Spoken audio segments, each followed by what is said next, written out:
We're going to use these paints in order to build one of these. So first you need reverse tweezers, a regular brush, dry brush, and an oil brush. Let's get started. First you need some oily steel and a dry brush.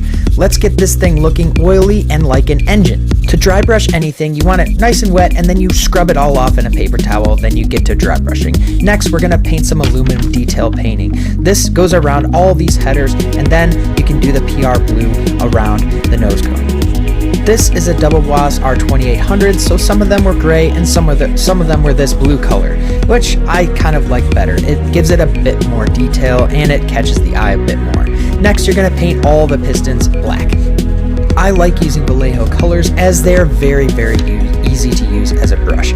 Next, we're going to do some finer details here with a tan yellow and gold finish. You're going to want to dry brush this gold onto that area to make it look a little bit gold shiny. And then what you're going to do is dry brush silver onto this area to make it look as if it were an actual pipe fitting onto the front of that engine. Now we're going to take a sponge, dip it in some silver paint, and do a nice silver chipping job onto the front.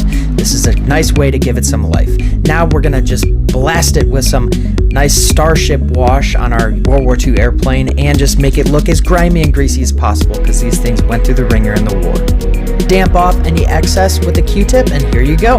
A less than 30-minute R2800 Double Boss engine for your next airplane. But also, don't use a heat gun to dry it, or else it'll melt all of your pistons like I just melted it. So, next,